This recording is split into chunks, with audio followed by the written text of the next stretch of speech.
Kisah preman paling ditakuti di Jakarta dan dua jagoan penguasa pelabuhan Tanjung Priok.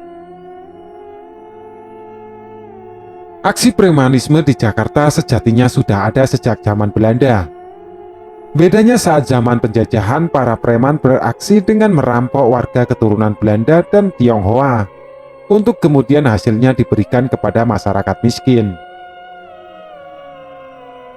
Pada zaman penjajahan kolonial Belanda, terdapat beberapa preman yang terkenal dan ditakuti warga keturunan Belanda dan Tionghoa. Mereka tidak segan-segan melukai korbannya. Pada pertengahan akhir abad 19, masyarakat Batavia mengenal Muhammad Arif alias Haji Darip yang menguasai Klender, Pulau Gadung, Jatinegara, hingga Bekasi.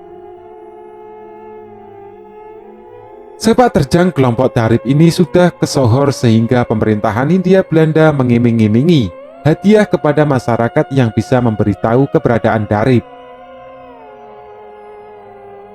Dahulu target operasi yang dilakukan kelompok Darip bersifat patriotisme dan perampokan. Kelompok ini sangat selektif mengincar target operasi. Biasanya mereka mengincar orang-orang berkulit terang seperti Cina dan warga keturunan Belanda. Pertengahan abad 19, sebenarnya ada juga beberapa preman yang tersohor. Mereka adalah si Konat, yang biasa berbuat kejahatan di kawasan Kebayoran Lama hingga Tangerang. Sedangkan di kawasan pantai utara, ada preman bernama Angkri yang menguasai kawasan Marunda, Tanjung Priok, dan Ancol. Keduanya sama-sama merampok untuk diberikan ke warga miskin. Sepak terjang Angkri hampir sama dengan si Pitung yang sudah melegenda di Marunda. Kendati begitu, belum ada catatan yang mengaitkan kedua orang ini. Pasca kemerdekaan Indonesia, Jakarta yang menjadi ibu kota negara memasuki zaman yang rawan dengan kekerasan dan tindak kriminal. Sebagian besar pelakunya merupakan EKS pejuang laskar yang kehilangan pekerjaan karena revolusi telah usai. Mereka yang tidak berakomodir dalam institusi resmi militer memilih dunia kekerasan untuk menyambung hidup.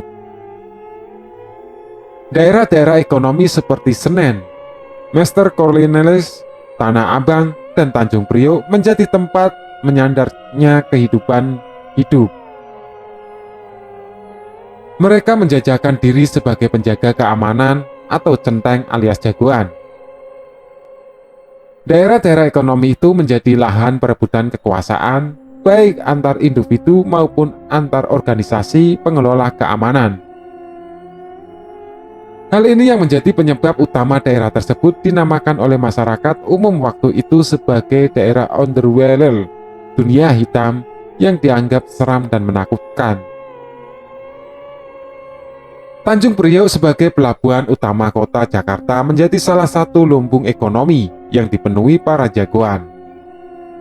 Mereka berangkat dari berbagai macam latar belakang etnis. Secara umum tidak ada penguasa tunggal dari latar belakang etnis dalam dunia kekerasan di kota Jakarta.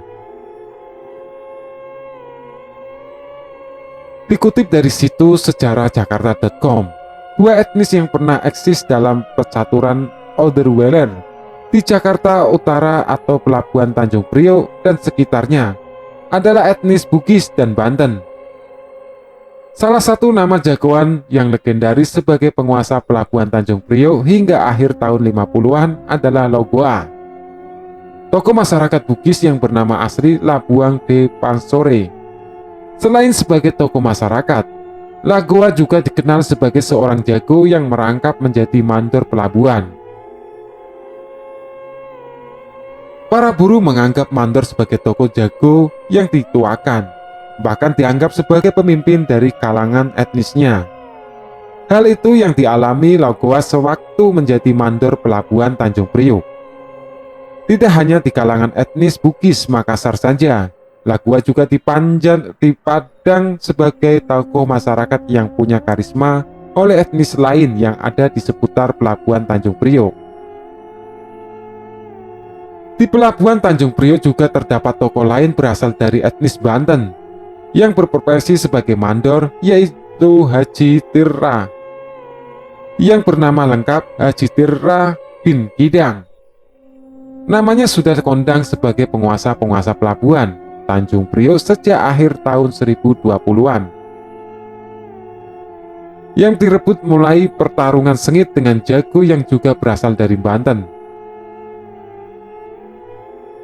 Kedatangan Lagoa di pelabuhan Tanjung Priok sedikit banyak mengusik pendaringan Haji Tirta bin Kidang. Sebab itu perseteruan kedua tokoh ini legendaris di pelabuhan Tanjung Priok. Kerap kerusuhan sering terjadi di pelabuhan Tanjung Priok karena perebutan kekuasaan dari dua mandor berbeda etnis ini.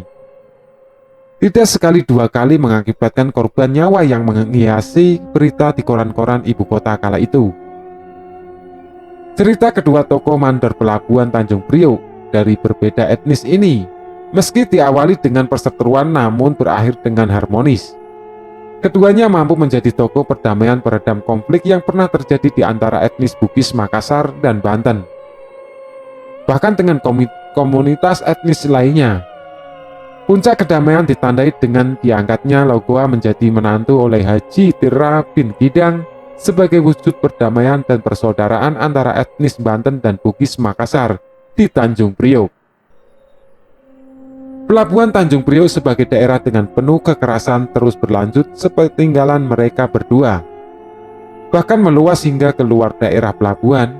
Hingga di pertengahan tahun 60-an terjadi konflik besar yang memakan banyak korban jiwa antara beberapa etnis penguasa daerah kekerasan di Tanjung Priok, bahkan sampai harus melibatkan pejabat tinggi militer yang juga tokoh masyarakat Bugis saat itu, Brigjen TNI Andi Muhammad Yusuf Amir dan Kolonel TNI Ahmad Daeng Soetejo untuk mendamaikan. Sampai kini Tanjung Priok masih dikenal sebagai daerah keras, meski tidak ada lagi sekeras dulu.